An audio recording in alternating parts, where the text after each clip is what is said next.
postulate postulates of kinetic postulates of kinetic theory of gases। postulate number 1, हर एक postulate लिखूंगा, समझाऊंगा, ठीक है, क्या क्या होता है postulate में। मुझे लग रहा है नेटवर्क आज इशू है बहुत लोगों का बारिश की वजह से। सबसे पहला पॉइंट क्या है, molecules of same gas are identical, molecules of same gas are identical in आवाज ऑल नहीं रिस्पेक्ट्स। आवाज नहीं आ रही है तुम लोग को? नहीं आ रही है आवाज? आवाज नहीं आ रही है? भाई, आओ भाई। आ रही है सर। ओके ओके, चलो पहले मैं लिख लेता हूँ, तो लिखते लिखते तुम लोग को दिख तो जाएगा कम से कम। हाँ ओके, स्टार्ट करते हैं। मैंने बोला molecules of same gas, molecules molecules of same gas are identical in all respects। molecules of same gas are identical identical in all respects। all respects का क्या मतलब होता है? मास, शेप और साइज। इसका मतलब होता है मास, शेप, साइज एटसेट्रा। बोलने का मतलब क्या है, ये तो तुम लोग को मुझे लग रहा है ऐसे ही समझ गया होगा। Molecules of the same gas ना, मतलब अगर सपोज करो मैंने यहाँ पे एक कंटेनर लिया तुम लोगों के सामने ऐसे, और कंटेनर के अंदर अगर मैं बोल दूं तुम लोगों को कि मेरे पास ऑक्सीजन गैस है, ठीक है, O2 गैस है, और मुझे इसके अंदर O2 गैस ऐसे ऐसे दिख रहा है, ये गैस के वो मॉलिक्यूल्स है, सब O2 के ही मॉलिक्यूल्स है, ठीक है। तो हर एक मॉलिक्यूल की बात चल रही है यहाँ पे। हर एक मॉलिक्यूल का जो गैस है, ये एक गैस का मॉलिक्यूल है, ये एक गैस का मॉलिक्यूल है, ये एक गैस का मॉलिक्यूल है। हर एक मॉलिक्यूल एक दूसरे से आइडेंटिकल है, ठीक है। आइडेंटिकल किस किस रेस्पेक्ट में है? सबका मास सेम होगा, सबका शेप सेम होगा, सबका साइज साइज सेम होगा, ये सब चीज है। पहला पॉइंट एकदम सिंपल सा पॉइंट है, बोलना चाहता है कि एक ही मॉलिक्यूल, मतलब एक ही गैस के मॉलिक्यूल सब एक दूसरे से आइडेंटिकल होते हैं, मतलब सेम होता है, उनमें कोई डिफरेंस नहीं होता है, ठीक है। ये चीज पहली चीज है, इसको मुझे याद रखना है, ये पहली चीज थी आपकी। इसके बाद बात करता हूं मैं, इसके बाद बात करता हूं मैं पॉइंट नंबर 2 की। इसके बाद बात करूंगा मैं पॉइंट नंबर 2 की। पॉइंट नंबर 2 क्या है? Molecules are constantly in random motion along along the straight line। molecules molecules are constantly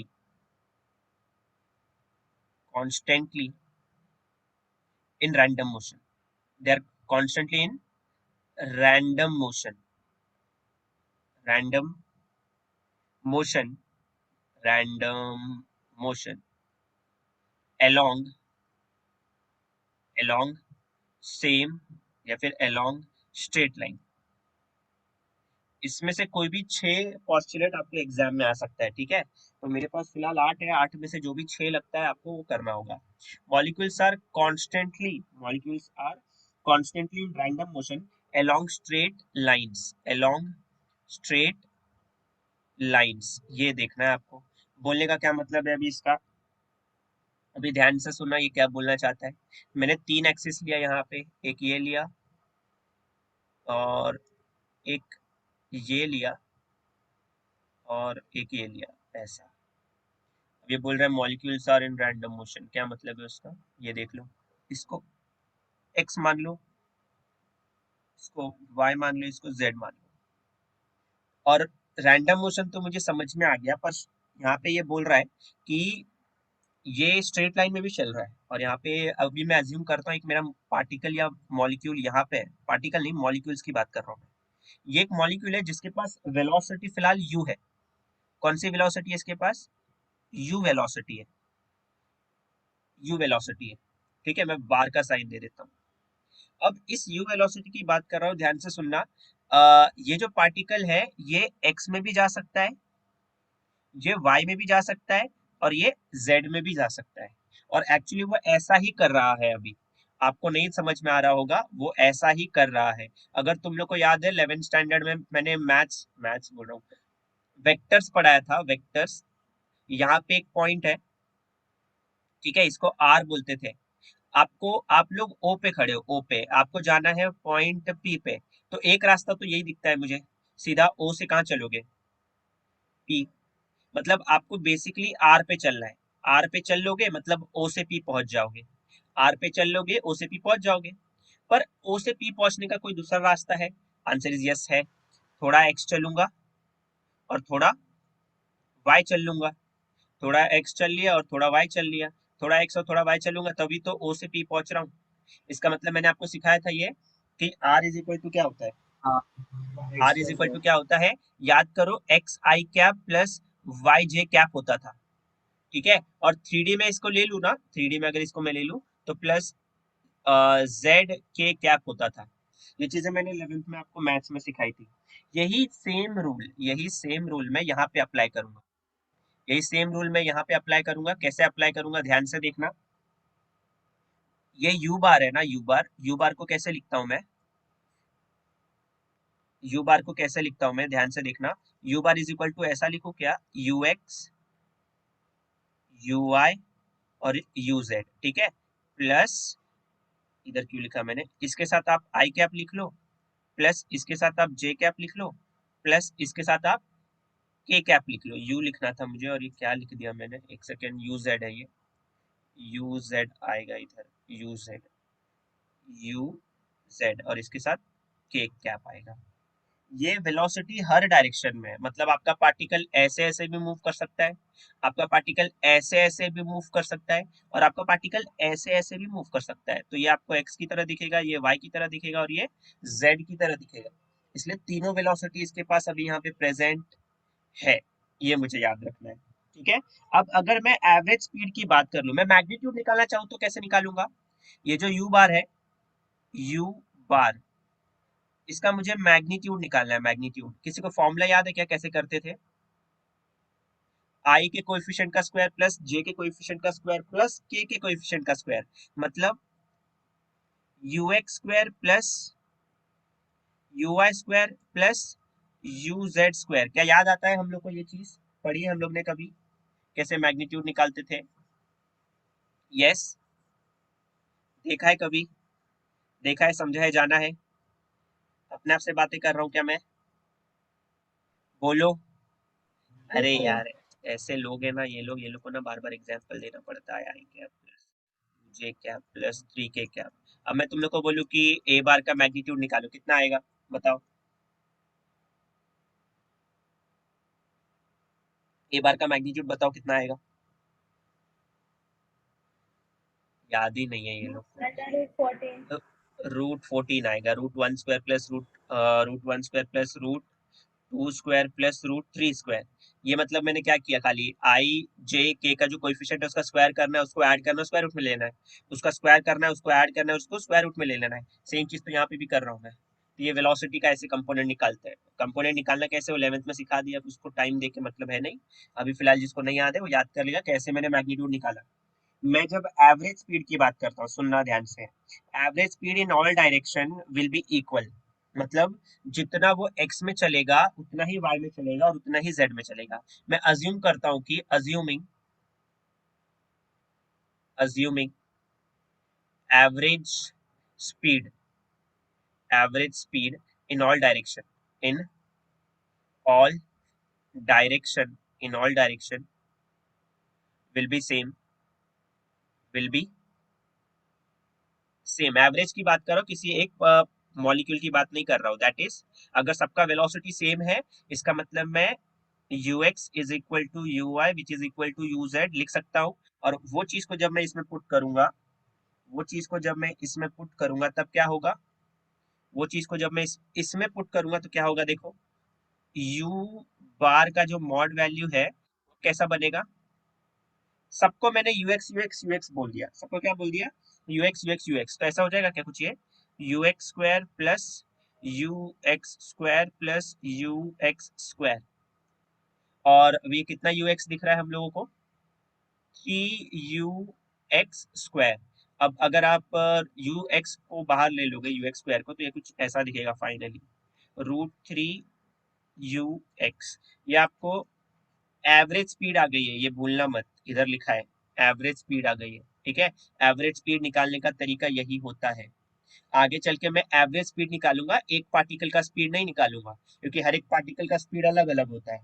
एक एग्जांपल देता हूँ, ध्यान से सुनना, तुम लोग ही बताओ मुझे। अभी एक एग्जांपल देता हूँ, तुम लोग को समझ में आ जाएगा मैं एवरेज स्पीड क्यों ले रहा हूँ, ये स्पीड में मैं क्यों नहीं रुका, ठीक है, इतना आगे क्यों बताया मैंने।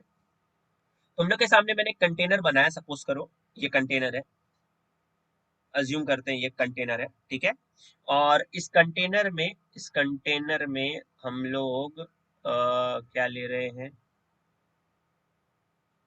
सपोज करो कि इस कंटेनर में ना हम लोग कुछ ले रहे हैं। क्या लिया है इस कंटेनर के अंदर, इस कंटेनर के अंदर सपोज करो मैंने पानी लिया है। पानी के लिए अपने पास कलर भी है, लो ये वाला पानी है, सपोज करो इसके अंदर पानी है, और एक्चुअली हम लोग इसको नीचे से ना हीट कर रहे हैं। अच्छा, तुम लोग ने ना पानी को बॉईल होते हुए देखा रहेगा।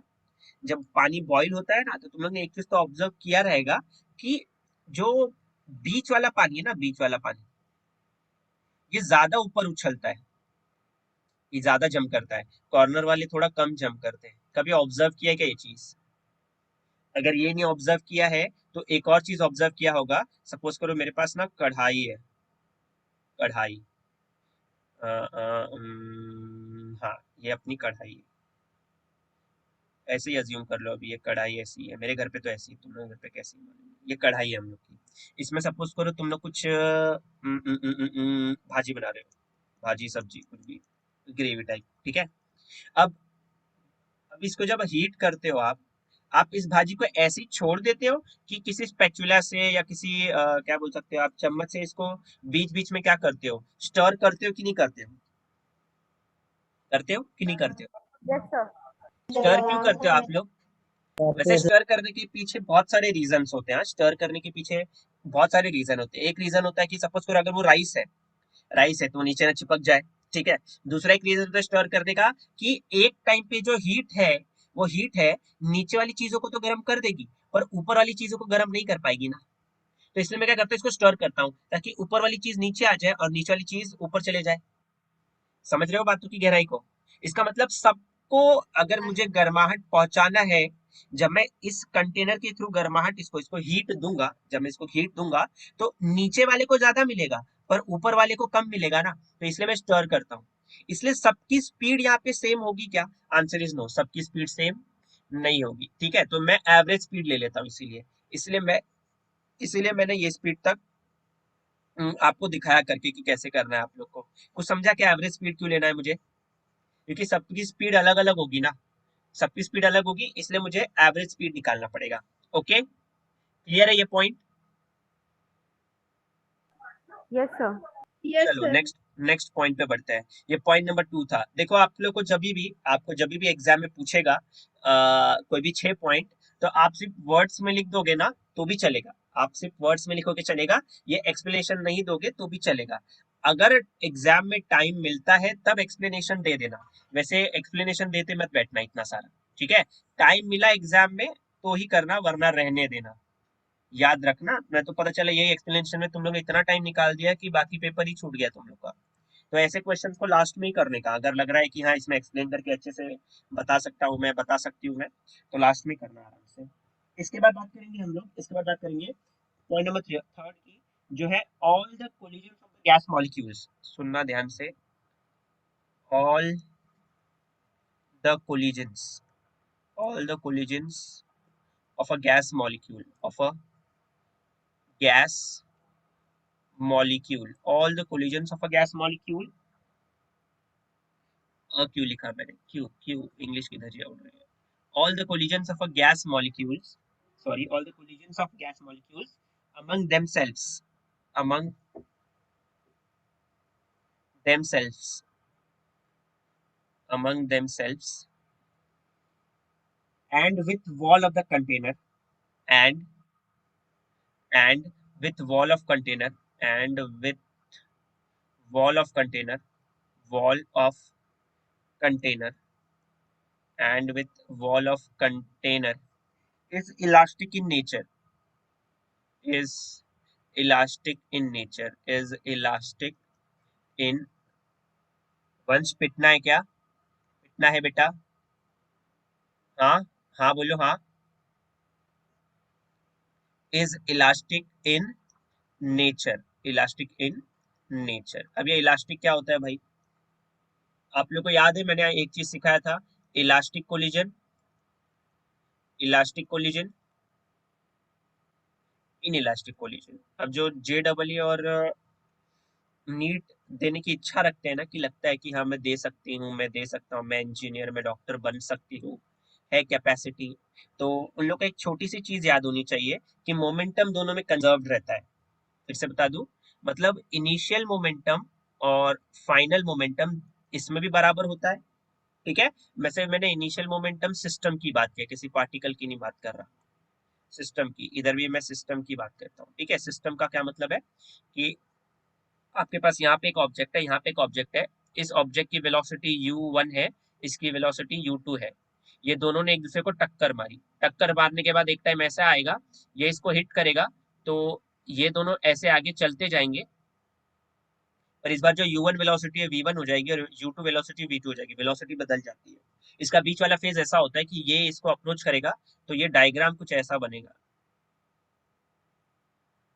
ये बीच वाला स्टेज है, इसको बोलते हैं इनिशियल फेज, इसको बोलते हैं फाइनल फेज, और इसको इंटरमीडिएट फेज बोलते हैं।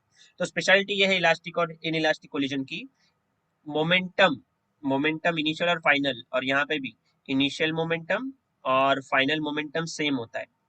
मोमेंटम मतलब मास इनटू वेलोसिटी, ठीक है। पर पहले वाले में काइनेटिक एनर्जी कंजर्व रहती है, कंजर्व का मतलब होता है इनिशियल काइनेटिक एनर्जी और फाइनल काइनेटिक एनर्जी इसमें बराबर होता है, पर इसमें बराबर नहीं होता है। मतलब इसमें मैं initial kinetic energy is not equal to kinetic energy final लिखूंगा, जबकि इधर इनिशियल काइनेटिक एनर्जी ग्रेटर होता है compare to final kinetic energy के। ये कुछ कंडीशन है इलास्टिक और इनइलास्टिक कोलिजन के। सिंपल भाषा में मीनिंग समझाता हूँ, सिंपल भाषा में मीनिंग समझाता हूँ, इनइलास्टिक और इलास्टिक का, इलास्टिक कोलिजन का मतलब क्या होता है। इलास्टिक कोलिजन का, इलास्टिक वर्ड से समझ में आता है कि जैसे फॉर एग्जांपल मेरे पास एक वॉल है, मेरे पास एक बॉल है, जितनी स्पीड से मैंने इसको फेंका, अगर यू स्पीड से फेंका, टकराने के बाद ये उतनी स्पीड से वापस आएगा, ये इलास्टिक कोलिजन होता है, ठीक है। और अगर उतनी स्पीड से वापस आता है तो उसको मैंने परफेक्टली इलास्टिक कोलिजन बोलता हूँ। अब एक इलास्टिक होता है, एक परफेक्टली होता है। परफेक्ट मतलब अगर आपने इसको 20 की स्पीड से फेंका, 20 की स्पीड से वापस आना चाहिए। पर आप ही सोचो, आप ही सोचो, क्या जनरल लाइफ में ये पॉसिबल है? मतलब मैंने इसको फेंका 20 की स्पीड से, टकराने के बाद ये 20 की स्पीड से वापस आएगा, 20 की से ज्यादा स्पीड से वापस आएगा, कि 20 से कम स्पीड से वापस आएगा? फिर से क्वेश्चन सुनना, मैंने इसको 20 की स्पीड से क्या किया, फेंका, थ्रो किया, ठीक है। मैंने इसको थ्रो किया, मैंने स्पेलिंग भी देखो गलत लिख रहा हूँ, ये लोग पक्का उड़ाएंगे मेरी एक बार। 20 की स्पीड से मैंने इसको थ्रो किया, अब ये यहाँ से टक्कर हुई इसकी और ये वापस आ रहा है। मेरा क्वेश्चन ये है, ये इक्वल टू 20 स्पीड से वापस आएगा, या फिर ग्रेटर देन 20 की स्पीड से वापस आएगा, या फिर लेस देन 20 की स्पीड से? सॉरी, ये वाला ग्रेटर है और ये वाला लेस है। क्या क्या लगता है तुम लोग को, पहला, दूसरा, तीसरा? Equal, Greater, greater, less? less, greater वाले कौन है जरा बोलो, less. ग्रेटर वाले, ग्रेटर वाले किसको लगता है ग्रेटर स्पीड से वापस आएगा? किसको लगता है ग्रेटर स्पीड से वापस आएगा? एक लड़की ने बोली थी, हाँ अभी अभी मैंने सुना, मुझे लग रहा है रिया नहीं बोली थी, है ना रिया? नो सर, मैंने नहीं बोला। आपने हाँ नहीं सर, बोला? मैंने बोला। किसने बोला फिर? मैंने, दीपा। अच्छा, वेरी नाइस, वेरी नाइस। और कोई है जिसको लगता है ग्रेटर स्पीड से वो टकरा के वापस आएगा वॉल से? क्या दीवार पे तुम लोग ने वो बॉल शायद। नहीं, शायद, अरे शायद दीवार है दीवार। तुम लोग थोड़ा तो सोचो ना यार, कैसे आएगा वापस से? वो लेस इक्वल स्पीड से भी नहीं आएगा वो तो, ना इक्वल स्पीड से आएगा, और ग्रेटर तो भूल ही जाओ, इक्वल स्पीड से तो आएगा नहीं, ग्रेटर लेस स्पीड से आएगा। जनरली बात करो तो लेस स्पीड से ही आना चाहिए। जब ये जो बॉल है यहाँ पे, जिस बॉल को आप थ्रो कर रहे हो, जब ये इससे टकराएगा वॉल से, थोड़ी एनर्जी दे देगा ना वॉल को, थोड़ी एनर्जी दे देगा, हल्की सी दे देगा, पर देगा, पर 20 की स्पीड से कभी वापस नहीं आएगा। 19.9 से आ जाएगा, ज्यादा ज्यादा 19.999 से आ जाएगा, 19 से भी आ सकता है, 18 से भी आ सकता है। इसने इसने क्या किया, इस वॉल के साथ जब टक्कर हुई ना इसकी, थोड़ी एनर्जी वॉल को ट्रांसफर कर दिया, law of conservation of energy. थोड़ी एनर्जी लॉस हो गई वॉल के साथ टकराने में, प्लस वापस आते टाइम पे हवा भी तो थी ना, हवा को भी तो उसको क्या करना है, हवा को भी चीर फाड़ के आना है, तो उसमें भी थोड़ी एनर्जी जाएगी। तो 20 की स्पीड से कभी वापस नहीं आएगा, 20 की स्पीड से कभी वापस नहीं आएगा। कुछ एक्सप्लेनेशन समझता है क्या तुम लोगों को? सोचो, एक पॉइंट हाँ सर। समझाने के लिए पूरा बताना पड़ रहा है। ये एक्चुअली 20 की स्पीड से कभी वापस नहीं आएगा, 20 से थोड़ी सी कम स्पीड से वापस आएगा। ठीक है। इलास्टिक कोलिजन हुआ, अगर इलास्टिक कोलिजन हुआ तो इनिशियल मोमेंटम और फाइनल मोमेंटम सेम होता है। मतलब मोमेंटम का क्या मतलब है, मास इनटू वेलोसिटी। तो मैं मास इनटू वेलोसिटी पहले निकालू और बाद में निकालू, दोनों आंसर मुझे सेम आना चाहिए। दोनों आंसर मुझे क्या आना चाहिए, सेम आना चाहिए। अब यहाँ पे जो थर्ड पॉइंट लिखा है एक बार रीड करो जरा, क्या लिखा है मैंने, थर्ड पॉइंट रीड करो। यहाँ पे लिखा है third point, all collisions of a gas molecule among themself. मतलब इस कंटेनर में ये जो गैस मॉलिक्यूल है, ये एक दूसरे के साथ तो टकराते हैं ही, ये एक दूसरे के साथ तो टक्कर मारेंगे, ऑब्वियसली मारेंगे, प्लस ये वॉल्स के साथ भी टकराते हैं। और ऐसा ये थियरी बोल रहा है कि इलास्टिक नेचर होता है जब ये दोनों एक दूसरे से कोलाइड करते हैं ना ऐसे, तो इन लोगों का नेचर कैसा होता है, इलास्टिक होता है। और लॉजिकली देखा जाए तो इलास्टिक नहीं होगा। इलास्टिक का क्या मतलब है, इसने मुझे 2 की स्पीड से मारा, मैं टकराने के बाद भी मेरी स्पीड 2 ही थी, पॉसिबल नहीं है। थियरी है, अजम्पशन है, ठीक है, मान के चल रहा है, पर ये थियरी है तो थियरी का पार्ट है, तो इसलिए बता रहा हूँ। ठीक है, जरूरी नहीं है जो थियरी बताए सामने वाला ट्रू हो, ये सब उसने अजम्पशंस रखे थे, हम लोग वो पढ़ रहे हैं। ठीक है, कुछ कुछ अजम्पशन सही होते हैं, कुछ कुछ अजम्पशन सही नहीं होते हैं। ठीक है, याद रखने वाली बात। आगे चलते चलो पॉइंट नंबर 4 की तरफ। पॉइंट नंबर 4 बोलता है the pressure of a gas, the pressure of gas due to collision of molecule, the pressure of the gas is directly proportional to the pressure of the gas। यहाँ पे क्या लिखा है, the pressure of a gas is due to collision of the molecules with wall of the container। यहाँ पे लिखा है pressure is directly proportional to the collisions of molecules per unit area। ध्यान से सुनाई दे रहा है आप लोग को, यहाँ पे लिखा है Yes, sir. Pressure of a gas, pressure, मैं यहाँ पे तुम लोग को pressure of a gas is directly proportional to, pressure of a gas is directly proportional to number of collisions, number of collisions, number of collisions of molecules, number of collisions of molecules per unit area, per unit area। जो sir gas के, ये pressure of gas क्या है, मतलब gas के ऊपर पड़ने वाला प्रेशर की गैस के थ्रू बनाया हुआ प्रेशर। अभी अगर सोचो ये गैस मॉलिक्यूल्स है, हाँ। अब ये गैस इससे टकराएगा, इस गैस मॉलिक्यूल, ये गैस मॉलिक्यूल से जब टकराएगा तो ऑब्वियस सी बात है ना, ये गैस इस पे क्या करेगा, प्रेशर क्रिएट करेगा। और एट द सेम टाइम ये वाला भी तो इस पे क्रिएट करेगा, ये वाला भी तो क्रिएट करेगा। ये पहला प्रेशर हो गया, ये नहीं नहीं, तो ये पहला प्रेशर हो गया। दूसरा, अगर मैंने ये कंटेनर को हीट किया, कंटेनर को क्या मैं सप्लाई कर रहा हूँ, हीट सप्लाई कर रहा हूँ, उसकी वजह से भी प्रेशर बनेगा, उसकी वजह से भी प्रेशर बनेगा। ये दूसरा प्रेशर हो गया उस पे। तीसरा बताता हूँ, एक एटमॉस्फेरिक प्रेशर भी होता है। एक गैस मॉलिक्यूल पे एक प्रेशर नहीं पड़ रहा, मतलब एक्चुअली ये जो प्रेशर की बात कर रहे हैं हम लोग, कौन से प्रेशर की बात कर रहे हैं, टोटल प्रेशर की बात कर रहे हैं। तो एक गैस मॉलिक्यूल दूसरे गैस मॉलिक्यूल पे जो प्रेशर अप्लाई कर रहा है वो, हीट जो अप्लाई हो रही है वो, प्लस एटमॉस्फेरिक प्रेशर, ये तीनों प्रेशर मिला के ये प्रेशर बना है, एक प्रेशर नहीं है ये। ठीक है, याद रखना ये। अब ये जो प्रेशर है वो किससे प्रोपोर्शनेट है, number of collisions of molecules per unit area. मतलब अगर number of molecules per unit area ज्यादा होंगे, जितने ज्यादा मॉलिक्यूल्स होंगे उतना ज्यादा प्रेशर बढ़ते जाएगा। सोच के देखो ना, जितने ज्यादा मॉलिक्यूल्स होंगे उतना ज्यादा कोलिजन होगा, और जितना ज्यादा कोलिजन होगा उतना ज्यादा प्रेशर क्रिएट होगा। अरे एग्जाम्पल देता हूँ, तुम लोग सुनो, तुम लोग को ना एकदम सिंपल एग्जाम्पल देता हूँ। लोकल ट्रेन में कभी ट्रैवल किया है क्या? लोकल ट्रेन में ट्रैवल किया है? हाँ सर। यहाँ पे सब पकड़ने वाला होता है ना, क्या तो बोलते हैं इसको, मैं भूल गया।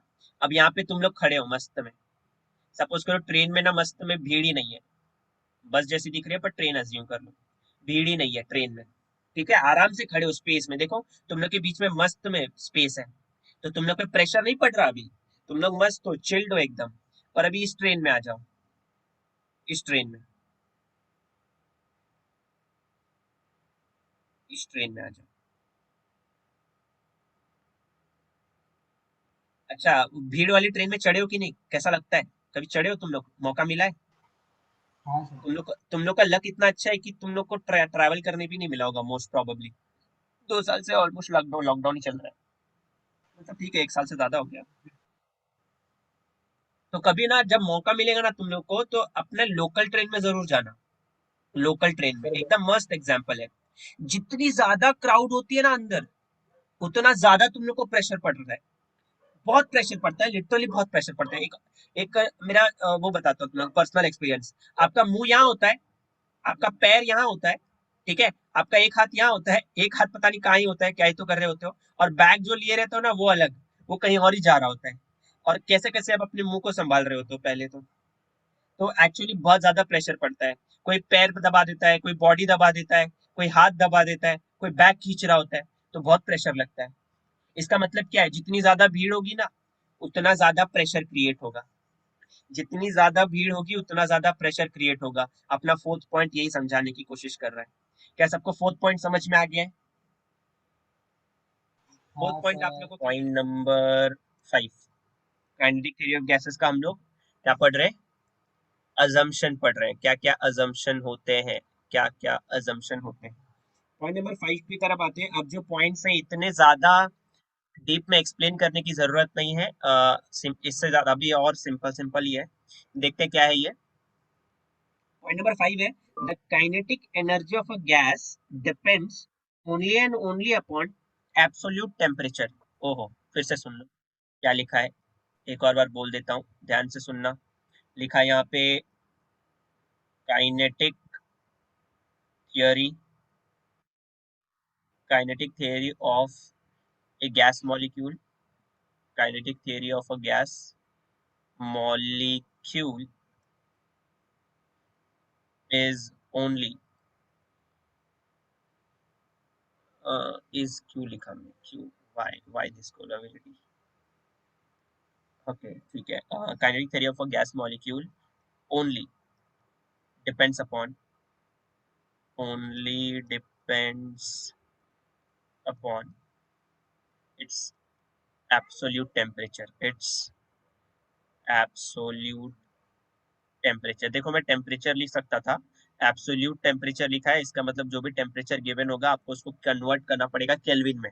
केल्विन में है तो केल्विन में ही रखो, और अगर डिग्री सेल्सियस में है तो उसको आपको करना पड़ेगा केल्विन में। मतलब सर अगर आप लोग को मालूम है तो वेरी गुड, नहीं मालूम है तो उन लोग को बता दूं, 0 डिग्री सेल्सियस का मतलब होता है, 0 डिग्री सेल्सियस का मतलब होता है 273.15 केल्विन। ये 15 लिखने की जरूरत नहीं है, सिर्फ हीरो बनने के लिए बताया। 0 डिग्री सेल्सियस को आप सिर्फ 273 केल्विन लिख सकते हो, डिग्री केल्विन नहीं होता है, केल्विन होता है। अब 0 डिग्री अगर 273 है, तो फिर मुझे आप लोग बताओगे कि 27 डिग्री सेल्सियस कितना होना चाहिए, बताओ। 27 डिग्री सेल्सियस कितना होना चाहिए, कितना होना चाहिए, बोलो बोलो बोलो बोलो, कितना होना चाहिए? 300। 300 होना चाहिए, 300 केल्विन। अब जिसको नहीं समझ में आया उसको बता दूं कैसे आया ये। मैंने जीरो में 27 ऐड किया, जीरो में 27 ऐड किया तो 27 आ गया। तो जैसे आप लोग लेफ्ट हैंड साइड में 27 ऐड करते हो, तो आपको राइट हैंड साइड में भी 27 ऐड करना पड़ेगा, मैथ्स बोलता है ऐसा। तो इधर भी 27 ऐड कर दो, तो इधर भी ऐड करना पड़ेगा, तो 300 केल्विन आ जाएगा, ठीक है। अब अगर मैंने यहाँ पे 100 डिग्री सेल्सियस लिखा, तो यहाँ पे कितना लिखूं, कितना लिखा जाए यहाँ पे? 373। 373 373 ठीक है। इसको हम लोग बॉइलिंग पॉइंट ऑफ वाटर बोलते हैं, boiling point of water, point of water याद रखना पड़ेगा सबको। इसको क्या बोलते हैं यार, बोल दो। फ्रीजिंग पॉइंट ऑफ वाटर, ये फ्रीजिंग पॉइंट है, ये बॉइलिंग पॉइंट है, मतलब 0 डिग्री सेल्सियस पे आपका वाटर फ्रीज हो जाता है, 100 डिग्री पे बॉइल होना चालू हो जाता है, ठीक है, बॉइलिंग स्टार्ट हो जाती है। और ये हमारा प्यारा दोस्त है आरटी। क्या है आरटी मतलब? रूम टेम्परेचर, ठीक है। तो 300 केल्विन मतलब अपना रूम टेम्परेचर है। ओके, या यो बोलो, क्लियर है ना ये? Yes, sir. पॉइंट हो नंबर गया। 5 बोलता है कि काइनेटिक थ्योरी किस पे डिपेंड करता है? टेम्परेचर पे डिपेंड करता है। ऑब्वियस सी बात है, किसी कंटेनर में अगर गैस मॉलिक्यूल है, ठीक है, और आपने इसको हीट किया, आपने इसको हीट किया, हीट की वजह से इन लोगों के अंदर एक चीज बढ़ जाएगी। क्या बढ़ जाएगी? सोच के देखो। इन लोगों का वाइब्रेशन बढ़ जाएगा, तो ये ऐसे ऐसे ऐसे ऐसे ऐसे ऐसे वाइब्रेट ज्यादा फास्ट करेंगे। फास्ट क्यों कर रहे हैं सर? आपने टेम्परेचर को क्या किया? राइज कर दिया। टेम्परेचर बढ़ाने से इन लोग की वेलोसिटी बढ़ जाती है, और वेलोसिटी बढ़ गई तो ये लोगों का काइनेटिक एनर्जी भी बढ़ जाएगा। ओके, समझा? आगे बढ़ा जाए, पॉइंट नंबर Yes, 5। sir. चलो पॉइंट नंबर 5 की तरफ बढ़ते हैं। पॉइंट नंबर 5 हो गया, सॉरी, पॉइंट नंबर 6 की तरफ बढ़ते हैं। पॉइंट नंबर 6 है the volume occupied by the gas molecule. फिर से सुनना, यहाँ पे ये तो मुझे समझ में ही नहीं आया था स्टार्ट में। यहाँ पे लिखा है the volume occupied, occupied, the volume occupied, occupied by gas molecule, the volume occupied by gas molecule, molecule, the volume occupied by, एक सेकेंड रुको,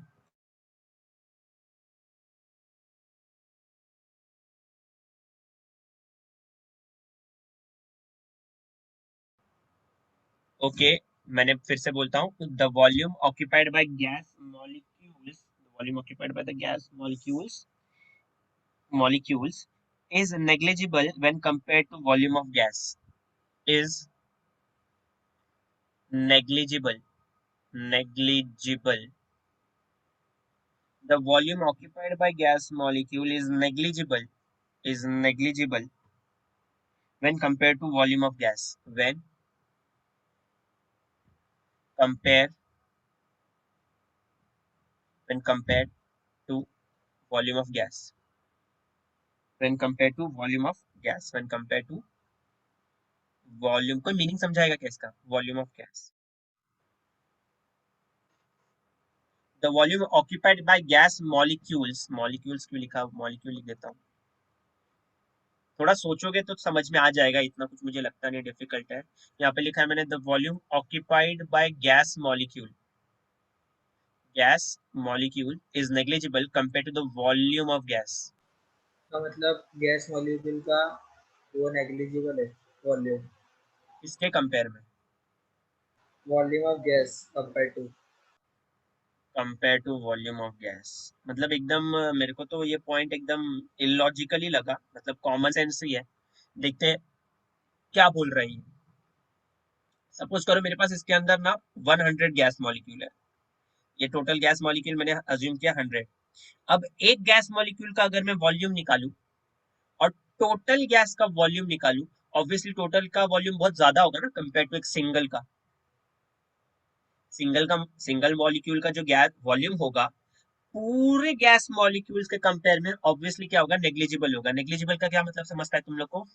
नेग्लिजिबल मतलब ना के बराबर, नेग्लिजिबल मतलब ऑलमोस्ट जीरो होता है, ठीक है।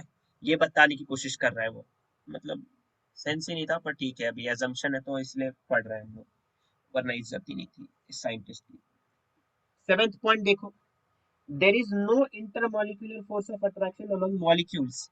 ऐसा ये भाई साहब बोलना चाहते हैं, फिर से लिखता हूं मैं यहाँ पे, there is no intermolecular, intermolecular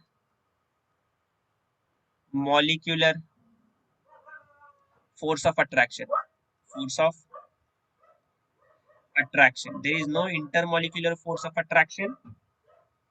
Intermolecular force of attraction among molecules. एक सेकेंड रुक जाओ. Among molecules. Background noise ignore करो, इसका डेली करिए. There is no intermolecular force of attraction among molecules. देखो अभी तुम लोगों ने क्या सीखा होगा इसके पहले तक, सुन लो, ध्यान से सुनना. मैं यहाँ पे सॉलिड की बात करूंगा, सॉलिड, सॉलिड्स. फिर इसके बाद लिक्विड्स की बात करूंगा, लिक्विड्स. ठीक है, और यहाँ पे गैसेस की बात करूंगा, गैसेस. मुझे इतना मालूम है कि लिक्विड्स और गैसेस को हम लोग ने फ्लूइड की कैटेगरी में डाल दिया है, और ठीक है, ये तो मुझे मालूम है. अब तुम लोग को ये तो मालूम होगा इंटरमॉलिक्यूलर फोर्सेस मतलब फोर्स, फोर्स और फोर्स. सबसे ज्यादा इंटरमॉलिक्यूलर फोर्सेस किस में होता है? सॉलिड्स में. उससे थोड़ा कम किस में होता है? लिक्विड में. और सबसे कम किस में होता है? गैसेस में. रीजन क्या है? इंटरमॉलिक्यूलर फोर्सेस ऑफ अट्रैक्शन किसकी वजह से आते हैं? जितना ज्यादा पास होगा वो मॉलिक्यूल. सॉलिड में एकदम चिपके हुए, लिक्विड में थोड़े से दूर दूर रहते हैं, गैस में तो एकदम ही दूर दूर रहते हैं. तो सबसे ज्यादा इंटरमॉलिक्यूलर फोर्सेस सॉलिड्स में, फिर उससे थोड़ा कम होता है लिक्विड में, फिर सबसे कम होता है गैसेस में. पर गैसेस में इंटरमॉलिक्यूलर फोर्सेस होता है, इतना तो हम लोग ने पढ़ा है. ठीक है. अब यहाँ पे इन लोगों ने लिखा है, मतलब ये जो थियरी है, काइनेटिक थियरी ऑफ गैसेस का जो अजम्पशन है, वो लोग बोल रहे हैं, ध्यान से सुनना, वो लोग क्या बोल रहे हैं कि there is no intermolecular force of attraction among molecules. मतलब मॉलिक्यूल्स के बीच में कोई भी इंटरमॉलिक्यूलर फोर्सेस प्रेजेंट नहीं है. ठीक है, पर हम लोगों ने कुछ और ही पढ़ा है. रियलिटी में क्या होता है? इंटरमॉलिक्यूलर फोर्सेस होता है, पर नेग्लिजिबल होता है. मतलब होता तो है, ऐसा नहीं कि नहीं ही होता है. नो मतलब सीधा मना कर दे रहा है आप लोग को. ठीक है, आप लोग को ऐसा भी नहीं कि बेवकूफ बना रहा है, सीधा बोल रहा है नहीं. नो मतलब नो, नहीं है तो नहीं है, पर एक्चुअली नेग्लिजिबल अमाउंट में होता है. लास्ट एकदम final point, gravity is neglected when it comes to kinetic energy, kinetic theory of gases. Last point क्या है? Gravity is neglected. Gravity is neglected, neglected when it comes to, when it comes to kinetic theory of gases, kinetic theory of gases, kinetic theory of gases.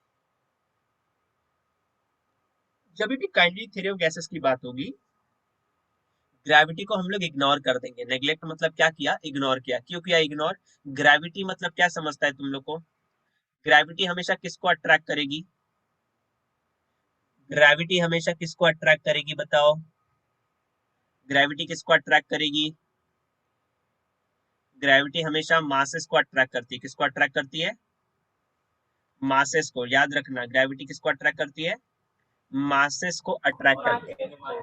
और ऐसा assume करते हैं हम लोग, ऐसा assume करते हैं काइनेटिक थ्योरी ऑफ गैसेस में कि जो मॉलिक्यूल्स का मास होता है, मतलब mass of molecules, mass of molecule, mass of जो मॉलिक्यूल है वो नेग्लिजिबल है. नेग्लिजिबल मतलब ना के बराबर, नेग्लिजिबल, नेग्लिजिबल. सो नेग्लिजिबल मतलब ना के बराबर, क्योंकि मॉलिक्यूल के पास मास ही नहीं है ऑलमोस्ट, तो उस पर ग्रेविटी भी नहीं लगेगी. ये अजम्पशन लेके हम लोग चलते हैं. तो ये अपना पॉइंट नंबर 8 जो लास्ट पॉइंट था. आई होप सबको जो भी पॉइंट्स मैंने समझा है वो क्लियर है, सबको समझ में आ गया ये सब पॉइंट्स? एवरीवन एक बार फिर से वीडियो देख लेना, ठीक है? अपलोड शायद आज रात में कर दूंगा. रिवीजन के लिए अगर चाहिए तो आज ही देख लेना आप लोग, ठीक है? आई होप तुम लोग को ये समझ में आ गया, इतना डिफिकल्ट नहीं है पॉइंट. अगर ये समझ में आ चुका है तो अभी हम लोग अपने नेक्स्ट टॉपिक की तरफ बढ़ सकते हैं, that is kinetic gas equation बोलते हैं इसको, या फिर इसको प्रेशर ऑफ अ गैस बोलते हैं. अभी हम लोग डेरिवेशन करने जा रहे हैं. ध्यान देना यार, बहुत इंपॉर्टेंट डेरिवेशन है ये. इंपॉर्टेंट है, हाँ इंपॉर्टेंट है. रिजल्ट भी इंपॉर्टेंट है, डेरिवेशन भी इंपॉर्टेंट है. कौन से कलर से लिखूं? ब्लैक से लिखूं क्या? इसको काइनेटिक गैस इक्वेशन बोलो या फिर प्रेशर ऑफ अ गैस बोलो, जो बोलना है बोल सकते हो. Pressure of a gas, gas कितना प्रेशर अप्लाई करता है? Pressure of a gas, pressure of an ideal gas, of an ideal gas, ideal gas. Ideal gas पे प्रेशर लग रहा है कितना, वो देखना है. या फिर इसका दूसरा नाम है काइनेटिक गैस इक्वेशन बोलते हैं इसको, kinetic gas equation, gas equation, kinetic gas equation. ठीक है, अब ये काइनेटिक गैस इक्वेशन क्या होता है, वही तो स्टडी करना है। अब वो स्टडी करने के लिए अपने को ना एक कंटेनर चाहिए होगा, कंटेनर बनाने की कोशिश करता हूँ मैं यहाँ पे।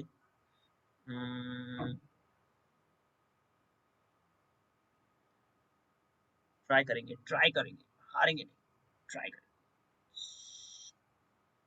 Very nice.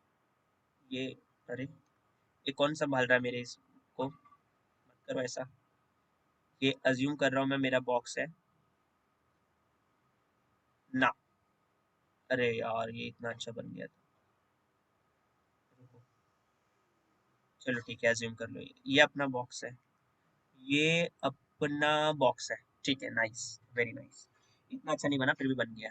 अब इसको थोड़ा आगे बढ़ाता हूँ। देखो मुझे एक्स एक्सिस चाहिए, मुझे वाई एक्सिस चाहिए, मुझे एक्स एक्सिस चाहिए, मुझे वाई एक्सिस चाहिए, मुझे जेड एक्सिस चाहिए। ठीक है, नाइस। इसको मैं बोल देता हूँ एक्स एक्सिस, इसको मैं बोल लेता हूँ वाई एक्सिस, और इसको मैं बोल लेता हूँ जेड एक्सिस। क्या सबको डायग्राम दिखाई दे रहा है? डायग्राम यस दिखाई दे रहा सर। है? चलो यस ठीक सर। है, देखो मेरे को यस निकालना क्या है सर। ना, पहले मैं एक तुम लोग को जनरल आइडिया देता हूँ। देखो पहले तुम लोग एम समझ लो, निकालना क्या है। टॉपिक का नाम क्या है, टॉपिक का नाम बताओ, टॉपिक का pressure of an ideal gas. Pressure of an ideal gas. 11th standard में प्रेशर के बारे में तुम लोग ने थोड़ा पढ़ा रहेगा, नहीं पढ़ा है तो कोई बात नहीं। स्ट्रेस के बारे में पढ़ा है कभी? स्ट्रेस, स्ट्रेस का बेसिक फॉर्मूला बोलो। Force upon area. Force upon area. है ना, कोई कोई ना देखो भाषा अलग होती है, मीनिंग तो वही है। कोई बोलता है मुझे स्ट्रेस हो रहा है, कोई बोलता है मुझे प्रेशर है, कोई बोलता है मुझे एग्जाम का प्रेशर है, कोई बोलता है मुझे एग्जाम का बहुत स्ट्रेस है। तो बात तो वही है और फॉर्मूला भी वही होगा, फॉर्मूले में भी कोई चेंजेस नहीं है। तो कोई बोलता है प्रेशर है, कोई बोलता है स्ट्रेस है, तो बात तो वही है, अलग नहीं है बात। इसका मतलब फॉर्मूला भी वही है, बस इतना ही फर्क है, इतना ही फर्क है। स्ट्रेस वर्ड हम लोग किसके लिए यूज करते हैं, सॉलिड्स के लिए यूज करते हैं, और प्रेशर वर्ड किसके लिए यूज करेंगे, फ्लूइड्स के लिए यूज करेंगे। ठीक है, फ्लूइड्स, ये याद रखना है। तो अगर ये लोगों ने प्रेशर निकालने बोला है तो मैं फोर्स अपॉन एरिया ही फॉर्मूला अप्लाई करूंगा, ये याद रखना। पहली चीज ये हो गई। दूसरा देख लो, दूसरा, वैसे मैंने ये क्यूब लिया, हाँ ये मैंने अज्यूम किया ये क्यूबिकल बॉक्स है, क्यूबिकल बॉक्स, क्यूबिकल बॉक्स। अब प्रेशर निकालने बोला है, ऑब्वियसली इसके अंदर एक गैस मॉलिक्यूल लूंगा, उस गैस मॉलिक्यूल पे कितना प्रेशर लगता है वो निकालना पड़ेगा मुझे। तो प्रेशर निकालना है तो मुझे मुझे फोर्स अप्लाई, फोर्स निकालना पड़ेगा। मेन एम है मेरा, फोर्स निकाल लूंगा। एरिया, किसी भी एक सरफेस एरिया ले लूंगा तो एरिया तो एल स्क्वायर ही आएगा, क्योंकि हर जगह अगर ये वाला डिस्टेंस मैंने एल ले लिया, एल, ये वाला डिस्टेंस मैंने क्या ले लिया, एल ले लिया, तो ऑब्वियसली ये भी कितना होगा, एल होगा, और ये भी कितना होगा, एल होगा। ये एल एल एल, तो इसका वॉल्यूम कितना हो जाएगा, एल क्यूब, और एरिया कितना हो जाएगा, एल स्क्वायर। ये तो मुझे समझ में आता है। दूसरी चीज देखो, फोर्स कैसे निकालना है। फोर्स का बेसिक फॉर्मूला याद है तुम लोग को, क्या होता था, न्यूटन के सेकेंड लॉ से, mass into acceleration. Mass into acceleration. Acceleration मतलब change in velocity upon time बोलूं, change in velocity upon time बोलूं, क्या ये चीज समझ में आती है? चेंज इन वेलोसिटी का क्या मतलब होता है, चेंज इन वेलोसिटी का क्या मतलब होता है, v2, या फिर सॉरी v2 क्या बोल रहा हूँ, v माइनस यू बोल दू, change in velocity upon time को टी रखा मैंने। अब मास को दोनों जगह मल्टीप्लाई कर लो, मास इंटू वेलोसिटी और मास इंटू वेलोसिटी, और अपॉन में तो टाइम है। अच्छा, मास इंटू वेलोसिटी मतलब मोमेंटम, ये भी मास इंटू वेलोसिटी मतलब मोमेंटम। एक फाइनल मोमेंटम, एक इनिशियल मोमेंटम अपॉन टाइम। इसका मतलब ऐसा कुछ करना है मुझे, मुझे सुनना ध्यान से। पहले मैं इनिशियल मोमेंटम निकालूंगा, फिर मैं फाइनल मोमेंटम निकालूंगा, दोनों को माइनस कर दूंगा, दोनों को डिवाइड बाय टाइम कर दूंगा, तो मुझे फोर्स आ जाएगा। फोर्स आ जाएगा तो उसको मैं डिवाइड कर दूंगा एरिया से, मुझे प्रेशर आ जाएगा। कुछ कॉन्सेप्ट समझा, क्या समझाने की कोशिश कर रहा हूँ? पहले हम लोग मोमेंटम निकालने का ट्राई करेंगे। क्या निकालने का ट्राई करेंगे, क्या निकालने का ट्राई करेंगे, बोलो, क्या निकालेंगे, मोमेंटम निकालेंगे। Initial momentum, final momentum. ठीक है, मोमेंटम निकालने के बाद उसको टाइम से डिवाइड कर देंगे, तो मोमेंटम अपॉन टाइम या फिर change in momentum upon time क्या होता है, फोर्स होता है, और वो फोर्स को प्रेशर के फॉर्मूले में पुट करेंगे और मेरा फाइनल आंसर जो भी होगा प्रेशर ऑफ अ गैस वो निकालेंगे। ठीक है, क्या कॉन्सेप्ट समझ में आ गया सबको, क्या करना है मुझे, कॉन्सेप्ट समझ में आ गया है? अब एक चीज सुनो ध्यान से, मैं अज्यूम कर रहा हूं कि इस कंटेनर के अंदर मेरे पास n नंबर ऑफ मॉलिक्यूल्स है। कितने हैं इस कंटेनर के अंदर, मेरे पास क्या है, n number of N number molecules है। of ठीक है, इसमें मैंने लिया n as number of molecules, मेरे पास total number of molecules, gas की बात कर रहा हूँ, इसका मतलब क्यूबिकल बॉक्स लेना है, उस क्यूबिकल बॉक्स में बहुत सारे मॉलिक्यूल्स लेना है, और कितने मॉलिक्यूल्स अज्यूम किया मैंने, n नंबर ऑफ मॉलिक्यूल्स। पर अब एक काम करूंगा, हर एक मॉलिक्यूल का प्रेशर निकालना बहुत डिफिकल्ट होगा, इसलिए साइंटिस्ट लोग ने क्या बोला, आप किसी एक मॉलिक्यूल को पकड़ो, उसका मॉलिक्यूल का निकाल लो, और उस मॉलिक्यूल को निकालने के बाद, उस मॉलिक्यूल का जो भी आंसर होगा वो निकालने के बाद एवरेज बता देना, उसका एवरेज वैल्यू निकाल लो, एवरेज वैल्यू इजी होता है। ठीक है, अब इसमें कुछ कॉन्सेप्ट्स यूज होंगे, उसको भी समझना पड़ेगा मुझे, तो वो बीच बीच में बताऊंगा और उसको आगे के लेक्चर में अलग से भी एक्सप्लेन करूंगा। ठीक है, तो सबसे पहले मुझे एक लेना है यहाँ पे एक पार्टिकल ना, यहाँ पे मुझे सॉरी मॉलिक्यूल लेना पड़ेगा। सपोज करो ये वो मॉलिक्यूल है, ये मैंने ऐसे वो मॉलिक्यूल को अज्यूम किया, ये मेरा मॉलिक्यूल है, ये अपना मॉलिक्यूल है। ठीक है, अब ये मॉलिक्यूल कहाँ जा रहा है, क्वेश्चन ये है, तो मैं अज्यूम करता हूँ ये मॉलिक्यूल इस वॉल को हिट करेगा, मॉलिक्यूल है और इसको हीट करूंगा तो ये क्या करेगा, वॉल्स को हिट करेगा ना, तो मैंने अज्यूम किया कि ये इस वॉल को हिट करने वाला है, इस वॉल को हिट करेगा, इसका मतलब ये है कि मैं अज्यूम करता हूँ कि ये इधर जा रहा है, खाली एक्स डायरेक्शन में, खाली एक्स डायरेक्शन में इसकी वेलोसिटी कितनी होगी, एक्स डायरेक्शन में वेलोसिटी कितनी होगी, ये मैंने एक मॉलिक्यूल लिया है, कितना मॉलिक्यूल लिया है, एक मॉलिक्यूल, हाँ, एक्स डायरेक्शन में वेलोसिटी होती है यू एक्स, एक मॉलिक्यूल लिया मतलब फर्स्ट मॉलिक्यूल की बात कर रहा हूँ, यू एक्स वन, एक मॉलिक्यूल मतलब इसकी बात किया मैंने। अब ध्यान से सुनना, इस मॉलिक्यूल के लिए इनिशियल मोमेंटम कितना, इस मॉलिक्यूल के लिए इनिशियल मोमेंटम कितना लिखूं, इस मॉलिक्यूल के लिए इनिशियल मोमेंटम कितना लिखूं, तो इनिशियल मोमेंटम का फॉर्मूला क्या होता है बताओ, अगर इसका मास मैंने स्मॉल एम ले लिया, इसका मास मैंने ले लिया स्मॉल एम, इस पार्टिकल का, तो मास इंटू वेलोसिटी होता है ना, मास इंटू वेलोसिटी, वेलोसिटी कितना है यू एक्स वन, क्या ये समझ में आया मुझे, ये समझ में आया मुझे? हाँ सर। अच्छा, अभी एक बात सुनो, एक होता है फाइनल मोमेंटम, क्या होता है एक फाइनल मोमेंटम, फाइनल मोमेंटम कैसे निकालते हैं हम लोग, अभी ये ध्यान से सुनना आप लोग, ठीक है, ये मॉलिक्यूल इधर जाएगा ऐसे, कौन सी वेलोसिटी से गया, यू एक्स वन, ये इधर गया, इसने इस वॉल को हिट किया, हिट करके ये इधर आएगा कि नहीं आएगा, हिट करके आएगा ना, वापस से तो आएगा ना यार, टकरा के वापस आएगा, क्योंकि काइनेटिक थ्योरी ऑफ गैसेस क्या बोलता है कि जो कोलिजन हो रहा है कैसा है, इलास्टिक है, अगर कोलिजन इलास्टिक है तो ये टकराएगा इससे और वापस आ जाएगा, तो टकरा के वापस आने के बाद इसका मोमेंटम कितना हो जाएगा, टकरा के वापस आने के बाद इसका मोमेंटम कितना हो जाएगा, तो थोड़ा ध्यान देने की कोशिश करना, मैं वापस से यहाँ पे एम यू एक्स वन लिखूंगा, पर इस बार माइनस लिख रहा हूँ यहाँ पे, कोई बताएगा माइनस क्यों लिखा, कोई बताएगा माइनस क्यों लिखा, एनीवन, इनिशियल मोमेंटम लिखा u x one, m into u x one, ठीक है, मास इंटू वेलोसिटी, यहाँ पे मैंने minus m u x one क्यों लिखा,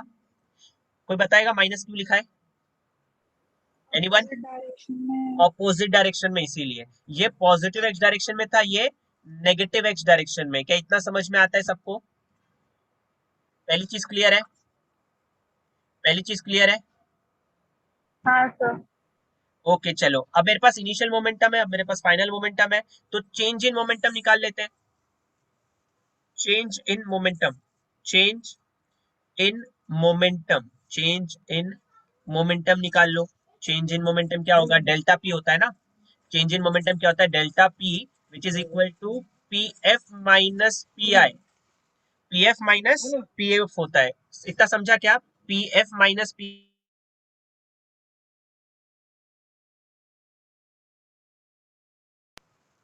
इतना समझा, पी एफ माइनस पी आई मतलब क्या, चेंज इन मोमेंटम। अब पी एफ की वैल्यू देखो कितनी है, पी एफ की वैल्यू कितनी है, पी एफ की वैल्यू देखो ना कितनी है, अरे बोलो ना यार कितनी है, minus m u x one, और ये है minus m u x one, कितना आंसर आएगा, माइनस टू MUX1। मैं खाली ना ये जो दिख रहा है ना आपको डेल्टा पी उसका मैग्नीट्यूड चाहता हूँ। मुझे माइनस साइन नहीं चाहिए, मुझे खाली रिजल्ट से चाहिए। मतलब माइनस साइन का खाली क्या मतलब होता है यहाँ पे, माइनस साइन ये वैसे माइनस ही आता है, सर्कुलर मोशन का भी करोगे ना यहाँ पे माइनस ही आएगा, पर माइनस साइन का क्या मतलब होता है, खाली डायरेक्शन बताता है। माइनस साइन का मतलब खाली डायरेक्शन बताता है। तो मैग्नीट्यूड लूंगा तो माइनस साइन हट जाएगा, तो यहाँ पे सिर्फ 2 टाइम्स MUX1 आएगा। ये पहली चीज है, खाली मुझे मैग्नीट्यूड लेना है, ये याद रखना, ठीक है। मेरे को मैग्नीट्यूड से लेना देना है और किससे लेना देना नहीं है। तो ये हो गया हमारा, सबसे पहले मैंने डेल्टा पी निकाल लिया। वैसे जो डेल्टा पी निकाला है मैंने वो एक पार्टिकल के लिए निकाला है। डेल्टा पी जो निकाला है वो एक पार्टिकल के लिए निकाला है। अब एक काम करते हैं, हम लोग निकाल लेते हैं time taken for each collision. अभी निकाल लेते हैं हम लोग time taken for each collision. मैंने बोला टाइम से डिवाइड करना पड़ेगा ना इसको, तो टाइम भी तो निकालना पड़ेगा। तो हम निकाल लो time taken for each collision. Time time taken time taken for each collision, each collision. अब टाइम कहाँ से आएगा, थोड़ा सोचो। Speed is equal to distance by time, formula पता है। Speed is equal to distance by time. अरे यार बताओ ना तुम लोग मुझे, स्पीड का फॉर्मूला क्या होता था। स्पीड पता है स्पीड सर। होता हाँ है डिस्टेंस अपॉन टाइम। तो टाइम कितना मिलेगा, टाइम कितना मिलेगा, डिस्टेंस अपॉन स्पीड ना, डिस्टेंस अपॉन स्पीड। अब चेंज इन मोमेंटम के लिए कितना डिस्टेंस ट्रैवल करेगा सोचो, डिस्टेंस कितना ट्रैवल करेगा सोचो चेंज इन मोमेंटम के लिए। पहले वो सपोज करो एल जाएगा, मतलब एल डिस्टेंस अगर आगे जाएगा तो एल डिस्टेंस वापस भी तो आएगा। सोचो ना यार, एल डिस्टेंस आगे जाएगा तो एल डिस्टेंस वापस भी तो आएगा। तो टोटल डिस्टेंस कितना ट्रैवल किया, टोटल डिस्टेंस कितना ट्रैवल किया, 2L किया। सोच लो, क्या इतना समझ में आया। 2L डिस्टेंस क्यों लिखा मैंने, देखो टाइम का फॉर्मूला क्या होता है, टाइम का फॉर्मूला क्या होता है, डिस्टेंस अपॉन स्पीड लिखना था मुझे। अच्छा आई एम सॉरी, यहाँ पे स्पीड लिखना था, यहाँ पे स्पीड लिखना था, तो यहाँ पे लिख रहा हूँ मैं स्पीड। अब डिस्टेंस कितना ट्रैवल किया, सपोज करो एल डिस्टेंस गया, दीवार को मारा और वापस भी आया एल डिस्टेंस। तो डिस्टेंस कैसे ट्रैवल करते हैं, डिस्टेंस कैसे मेजर करोगे, एल प्लस एल 2L लिखा। स्पीड कितना लिखूं मैं, तो स्पीड UX1 ही तो लिखूंगा। स्पीड कितना लिखूंगा, UX1। ये मैंने स्पीड लिख लिया। क्या इतना क्लियर है सबको, इतना क्लियर है, यस। Yes sir. अब फिर से बता यस देता हूँ सर। एक बार, मेरा मेन एम है फोर्स अपॉन एरिया निकालना ताकि प्रेशर आ जाए। फोर्स निकालने का तरीका है मोमेंटम और टाइम निकालना। तो सबसे पहले मैंने चेंज इन मोमेंटम निकाला, फिर टाइम निकाल लिया। अब अगर मैं दोनों को डिवाइड कर दूं तो force exerted on the wall due to first particle आ जाएगा। अब मैं क्या लिखने वाला हूँ, force exerted, therefore force exerted on the wall, force exerted on the wall, force exerted on the wall due to first molecule, due to first molecule. अभी मैंने तुम लोग को बताया फोर्स का फॉर्मूला क्या होता है, क्या बताया था फॉर्मूला। वैसे जो टाइम टेकन निकाल रहा हूँ इसको डेल्टा टी बोलूंगा, एक जाने का टाइम और एक आने का टाइम, है ना। तो फॉर्मूला क्या है इसका, delta P upon delta T, यही तो बताया था। पी अपॉन टी होता है, तो मैंने डेल्टा डेल्टा लगा दिया। डेल्टा पी कितना है तुम लोगों का, डेल्टा पी है 2 times mass into UX1 upon, और टाइम कितना है 12 और ध्यान से देखोगे इसके डिवाइड में कौन है, इसके डिवाइड में कौन है, UX1। अब जब ये UX1 ऊपर जाएगा, UX1 ऊपर जाएगा तो ये क्या बनने वाला है, अपना जो फोर्स आएगा वो क्या आ जाएगा, और जो फोर्स निकाल रहे हो थोड़ा ध्यान से देखोगे तो F1 आ रहा है ना, F1 ही तो आ रहा है। कितना आ रहा है F1, तो फिर से पिछला पेज देख लेते हैं एक बार। 2m, ये UX1 ऊपर जाएगा, 2 कैंसिल हो जाएगा, 2 तो रहेगा ही नहीं, तो MUX1 स्क्वायर अपॉन L आएगा। इसके बाद वाला पेज देखोगे तो यहाँ पे लिखने वाला हूं मैं MUX1 स्क्वायर अपॉन L। ये आपने फोर्स निकाल लिया, ये आपने फोर्स निकाल लिया, इसको पॉइंट नंबर ले लेते हैं हम लोग 1, ठीक है। ये आपने निकाल लिया फोर्स। अभी ये तो एक पार्टिकल का फोर्स निकाला आपने, जो फोर्स निकाला आपने वो तो एक पार्टिकल के लिए निकाला, मुझे एक पार्टिकल के लिए थोड़ी चाहिए, मुझे तो पूरे बॉक्स का चाहिए ना। तो बॉक्स के लिए क्या करूंगा मैं, बॉक्स के लिए क्या करूंगा मैं, सोचो, सोच लो। मैं एक काम करूंगा, देखो ध्यान से देखो, मेरे पास अगर वो गैस मॉलिक्यूल है ऐसा, ठीक है, मैंने तो एक्स डायरेक्शन में लिया इसका, मुझे एक्स नहीं चाहिए, मुझे y भी नहीं चाहिए, ध्यान से सुनना, ना मुझे x चाहिए, ना मुझे u(y1) चाहिए, और ना मुझे u(z1) चाहिए। मुझे क्या चाहिए? मुझे u चाहिए, रिजल्टेंट चाहिए तीनों का। तो मैंने अभी थोड़े टाइम पहले आपको एक फॉर्मूला बताया था, देखते हैं आपको याद है कि नहीं। u1 is equal to u1 is equal to u x1 square plus u y1 square plus u z1 square. क्या देखा वो फॉर्मूला है ये? क्या थोड़े टाइम पहले हम लोग ने इसको डिस्कस किया है? Yes sir. अब एक काम करो, मुझे मालूम है कि एवरेज निकालना है मुझे, एवरेज। एवरेज के लिए मैं क्या करता हूँ? For average speed, for average speed, average speed के लिए हम लोग क्या करते हैं? ऐसा लिख लूं क्या? ux1 is equal to u x, sorry x नहीं आएगा इस बार, uy1 is equal to uz1। तीनों को इक्वल दिखाऊंगा मैं, तीनों को इक्वल दिखाऊंगा तो सीधा u1 क्या लिख सकता हूँ मैं? Square root of 3 times ux1 square. अभी थोड़े टाइम पहले ही तो बताया था ये। और अगर मुझे यहाँ से चाहिए थोड़ा, क्योंकि मुझे ux1, मुझे u1 चाहिए, पर मेरे पास देखो यहाँ पे क्या है, यहाँ पे मेरे पास क्या प्रेजेंट है वो भी देख लो। क्या प्रेजेंट है यहाँ पे? ux1 स्क्वायर है मेरे पास, ux1 स्क्वायर है ना, तो मुझे ux1 स्क्वायर चाहिए। तो एक काम करो, स्क्वायरिंग ऑन बोथ साइड कर लो। अब स्क्वायरिंग ऑन बोथ साइड करोगे, स्क्वायरिंग ऑन बोथ साइड करोगे, ये क्या हो जाएगा? ये हो जाएगा u1 square is equal to, ये हो जाएगा 3, और ये हो जाएगा ux1 स्क्वायर। पर मुझे ux1 स्क्वायर चाहिए, तो ux1 स्क्वायर क्या होगा? 3 को इसके नीचे ले लो, तो ये हो जाएगा u1 स्क्वायर अपॉन 3। ये u1 स्क्वायर अपॉन 3 इस फोर्स के फॉर्मूले में पुट करोगे तो आपको अभी फोर्स देखो कितना आएगा। ये जो F1 है वो कितना आ जाएगा? m अपॉन l तो वैसे ही रहेगा un(x), और ये जो ux1 स्क्वायर है, ux1 स्क्वायर इसकी जगह पे लिखोगे u1 square upon 3, u1 square upon 3। ये भी इंपॉर्टेंट है, फाइनल रिजल्ट कुछ ऐसा ही दिखने वाला है मुझे। पर ये एक पार्टिकल की बात कर रहे हैं कभी से हम लोग, ये कभी से हम लोग एक पार्टिकल की बात कर रहे हैं। अपने को एक पार्टिकल के लिए चाहिए कि पूरे बॉक्स में जो मॉलिक्यूल है उसके लिए चाहिए? किसके लिए चाहिए हम लोगों को? हम लोग एक पार्टिकल की बात करेंगे कि हम लोग पूरे बॉक्स में जो मॉलिक्यूल्स है उसकी बात करेंगे? किसकी बात करेंगे हम लोग? किसकी बात करेंगे? एक पार्टिकल की। एक पार्टिकल की नहीं बात करेंगे हम लोग, पूरे गैस मॉलिक्यूल की बात करेंगे। मुझे पूरे गैस मॉलिक्यूल का चाहिए।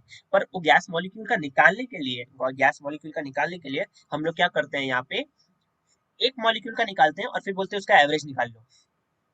एक मॉलिक्यूल का निकालेंगे और बोलेंगे बाद में उसका एवरेज निकाल लो, ठीक है? तो अभी एक काम करूंगा मैं, एक पार्टिकल का आ गया ना, अब इसका एवरेज चाहिए मुझे। एवरेज मतलब क्या करना पड़ेगा? Now force due to all n molecules will be. अब ध्यान से देखना, अब मैं लिख रहा हूँ यहाँ पे force due to, force due to n number of molecules, n number of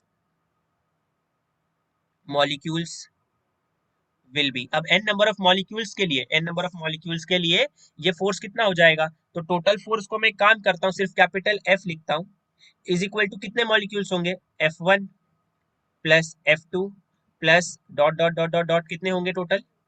Fn। और एक चीज देखोगे, सबका m अपॉन l इंटू 3 सबका कॉमन आएगा, मतलब m अपॉन 3l तो सब में कॉमन आएगा।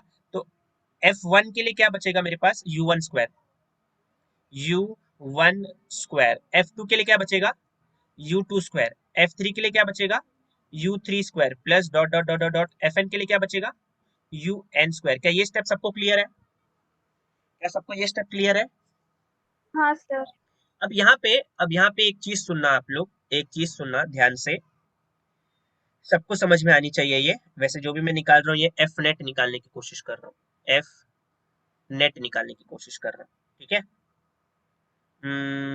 अब एक यहाँ पे कॉन्सेप्ट आता है, कॉन्सेप्ट क्या आता है? एक कॉन्सेप्ट आता है, root mean square velocity. Now now root mean square velocity, root mean square velocity will be. ये मैं तुम लोग को नेक्स्ट लेक्चर में सिखाऊंगा क्या होता है, अभी के लिए थोड़ा समझ लेते हैं। Root mean square velocity will be, root mean square velocity will be. अब ये क्या होता है रूट मीन स्क्वायर वेलोसिटी? मुझे मतलब रूट लेना है, सिंपल भाषा में समझाता हूँ, देखो रूट लेना है, मीन भी लेना है स्क्वायर वेलोसिटीज का। मतलब देखो u1 square plus u2 square plus dot dot dot dot dot un square. ये तो हम लोग ने स्क्वायर वेलोसिटी किया, पर स्क्वायर वेलोसिटी का मीन करना है तो मीन के लिए डिवाइड बाय क्या करूंगा मैं, n करूंगा, इज इक्वल टू, हम लोग इसको बोलते हैं URMS, मतलब रूट मीन स्क्वायर वेलोसिटी। ये ऐसे निकालते हैं root mean square velocity. Actually मुझे आंसर चाहिए होता है वो रूट मीन स्क्वायर वेलोसिटी के फॉर्म में चाहिए होता है। किसमें चाहिए होता है? रूट मीन स्क्वायर वेलोसिटी के फॉर्म में। अब ये क्यों चाहिए होता है मैं तुम लोग को थोड़े टाइम में समझाऊंगा, अभी के लिए थोड़ा सब्र रखो। रूट मीन स्क्वायर वेलोसिटी के फॉर्म में चाहिए होता है, ठीक है, रूट मीन स्क्वायर वेलोसिटी के फॉर्म में चाहिए होता है। तो अभी जो मेरा आंसर है उसको मैं कन्वर्ट करने वाला हूँ आरएमएस में। देखो यहाँ पे एक चीज है मेरे पास, u1 square plus u2 square plus ये अप टू un स्क्वायर, यहाँ पे भी तो है। एक काम करो, स्क्वायरिंग ऑन बोथ साइड कर लो, तो ये क्या हो जाएगा, ये क्या हो जाएगा, ध्यान से देखो क्या हो जाएगा, बोलो।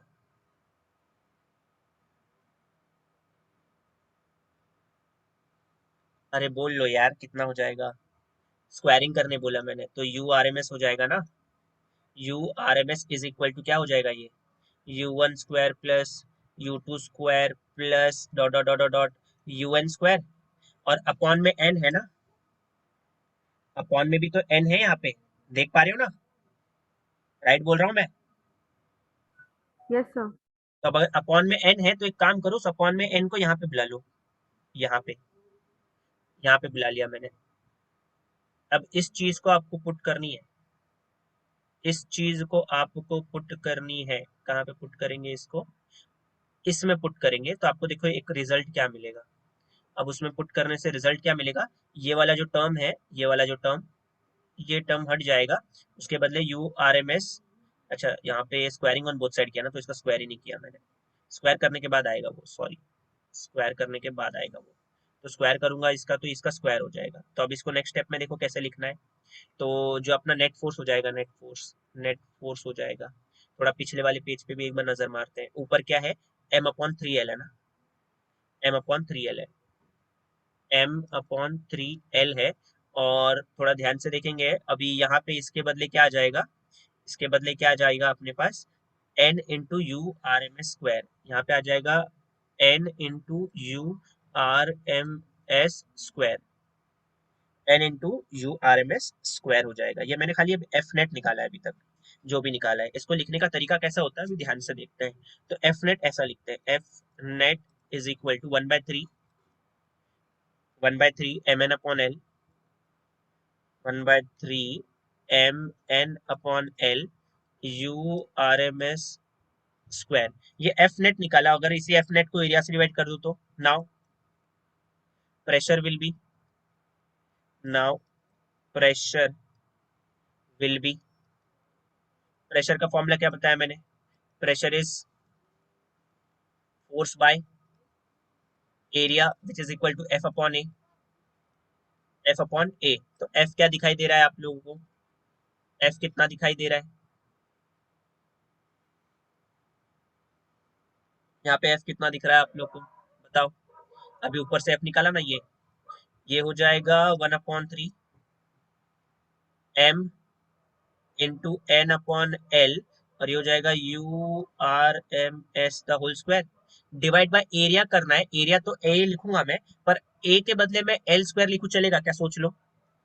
एल स्क्वायर क्यों लिखा सर मैंने, अरे एरिया एल स्क्वायर ही होगा ना, जिस वॉल से वो टकराएगा वो इसका एरिया क्या होगा, एल स्क्वायर होगा, और एल स्क्वायर इंटू एल क्या होगा, एल क्यूब होगा। तो फाइनली ये फॉर्मूला दिखेगा आपको, M N into you R M S the whole square upon 3l cube. तो finally p is equal to मिलेगा M N into you R M S the whole square upon 3 into L cube, मतलब volume लिखो चलेगा, L cube मतलब volume होता है, ठीक है, एल क्यूब मतलब वॉल्यूम। इतना समझ में आ गया आप लोग को?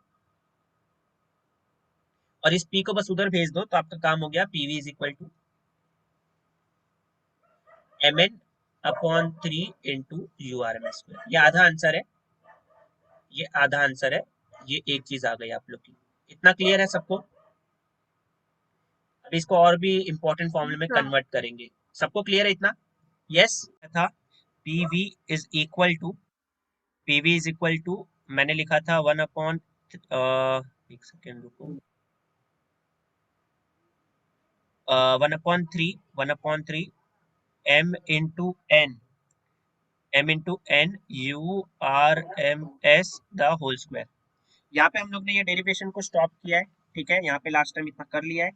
अभी एक काम करना है मुझे, अलग अलग कंडीशंस के लिए मैं अलग अलग चीजें निकालने वाला हूँ, अलग अलग कंडीशंस के लिए मैं अलग अलग चीजें निकालने वाला हूँ, वो समझना है हम लोग को, ठीक है। हम लोग की बुक में क्या दिया है वो समझा देता हूँ मैं आप लोग को, हम लोग की बुक में क्या दिया है वो भी समझा देता हूँ मैं आप लोग को, ध्यान से सुनना आप लोग। इस अपनी बुक में जो दिया है ना, अपनी बुक में अपने को प्रेशर निकालने बोला है ना, तो यहाँ से प्रेशर कितना मिलेगा बताओ, यहाँ से प्रेशर कितना मिलेगा, वॉल्यूम को फिर से डिवाइड करना पड़ेगा, mass into n upon 3v, और ये हो जाएगा URMS द होल स्क्वायर। अब मुझे तुम लोग एक चीज बताओगे, ये जो चीज लिख रही है तुम लोग को, ये क्या है? मास अपॉन वॉल्यूम है ना ये, mass upon volume, mass upon volume मालूम है? Since since mass upon volume क्या होता है? डेंसिटी, डेंसिटी को हम लोग रो से दिखाते हैं, ठीक है। तो फाइनली जो प्रेशर मिलेगा आपको क्या मिलेगा, 1/3 rho into N into URMS the whole square. ये मेन फॉर्मूला है, ये हमारा मेन फॉर्मूला है। जितने फॉर्मूले बता रहा हूँ ना अभी, सब इंपॉर्टेंट है, अभी डेरिवेशन के बाद न्यूमेरिकल में काम आएंगे, और ये ज्यादा इंपॉर्टेंट है, इसको स्टार मार्क कर लो, इसको स्टार मार्क कर लो, star star star star, star का कलर क्यों ऐसा है, star star star star star, बहुत इंपॉर्टेंट फॉर्मूला है, इसको आप स्टार मार्क कर लोगे, ठीक है, बहुत ज्यादा इंपॉर्टेंट फॉर्मूला है ये। Half 1/3 rho n u R M S square, n number of molecules के लिए इसलिए एन लिखा है, एक मॉलिक्यूल होगा तो एन को 1 पुट करोगे, ठीक है। अब मुझे निकालना है kinetic energy of one molecule will B, ध्यान से सुनना, अब मैं kinetic energy of one molecule निकालने की कोशिश करूंगा। क्या इतना क्लियर है सबको, इतना क्लियर है सबको? आगे बढ़ू, यस आगे बढ़ रहा हूँ, देखो ध्यान से, अब मैं क्या लिखने की कोशिश कर रहा हूँ, kinetic energy of one molecule will be, kinetic energy of one molecule will B, ठीक है, एक मॉलिक्यूल का काइनेटिक एनर्जी कितना,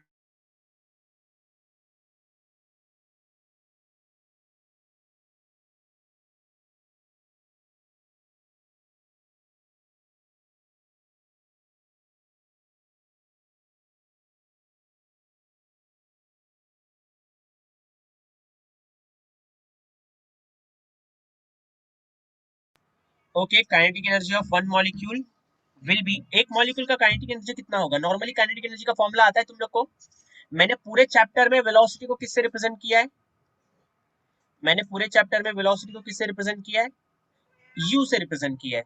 अगर वेलोसिटी u है तो काइनेटिक एनर्जी का बेसिक फॉर्मूला क्या होगा, फर्स्ट पार्टिकल के लिए, हाँ, half mu square half m half mu1 square, क्या ऐसा लिख सकता हो एक पार्टिकल के लिए, सोच लो, क्या इतना समझ में आ गया है? एक मॉलिक्यूल के लिए kinetic energy of one molecule will be kinetic energy 1 is equal to half mu1 square. अब मैं लिखता for n number of molecules, for n number of molecules, n number of molecules, ठीक है, n number of molecules, n number of molecules के लिए kinetic energy का formula बताओ, kinetic energy for n number of molecules, for n number of molecules, बताओ जल्दी जल्दी, n number of molecules के लिए कितना लिखूं, half un square half half un square u e square u mun square m mun square u square into n, ऐसा ऐसा, मैं n सर मैं n मॉलिक्यूल के लिए कैसा u के लिखता हूँ, नीचे n और अच्छा ऊपर यू, स्क्वायर अच्छा वेरी नाइस वेरी नाइस, ऐसा नहीं करेंगे, n नंबर ऑफ मॉलिक्यूल्स मतलब ऐसा करेंगे, half m u1 square plus half m u2 square plus dot dot dot dot dot half m un square. इतना समझा है नंबर ऑफ मॉलिक्यूल्स का कैसे निकालना है? इतना समझा? इतना क्लियर है? Yes, sir. अब नेक्स्ट Yes, देखो, sir. नेक्स्ट आगे क्या करना है? कुछ कॉमन आ रहा है क्या यहाँ से? हाफ m कॉमन आएगा। Half m.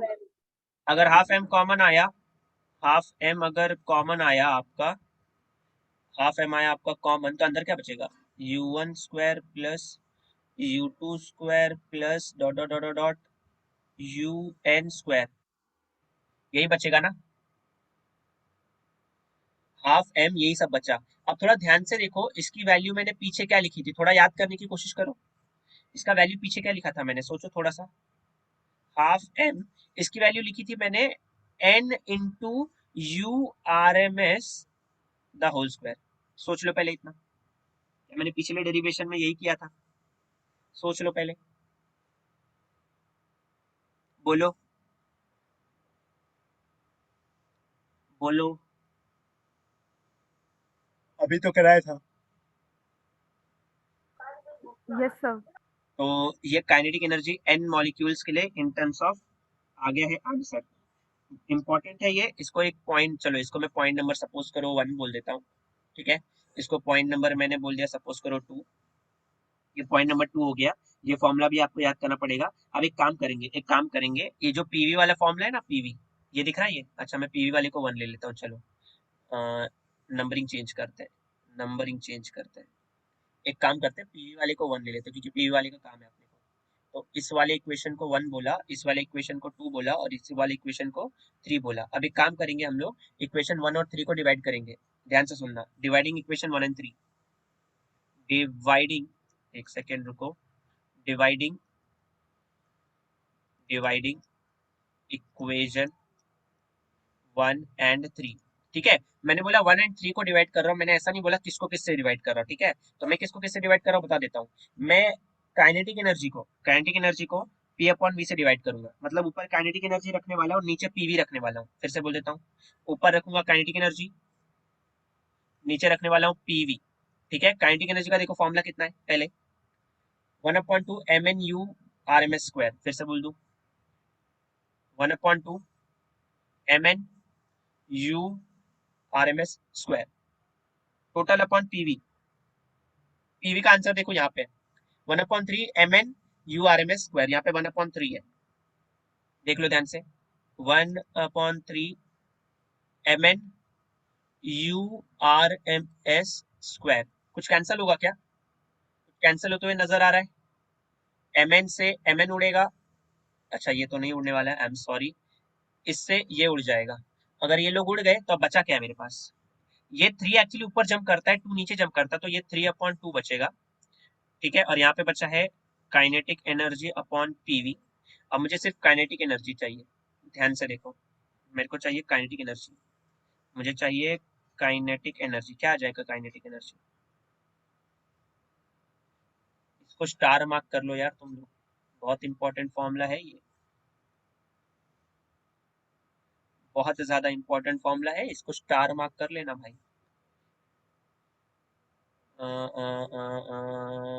स्टार, स्टार भी कर लो, इसको एक हार्ट भी दे देता हूँ मैं, ठीक है। क्यों हार्ट दिया अभी समझेगा तुम लोग को। बहुत इंपॉर्टेंट फॉर्मूला है बोला मैंने, तो सच में बहुत ज्यादा इंपॉर्टेंट फॉर्मूला है ये, ठीक है। इसको मैं एक काम करता हूँ, अभी ध्यान से देखना, क्या इतना क्लियर है मुझे?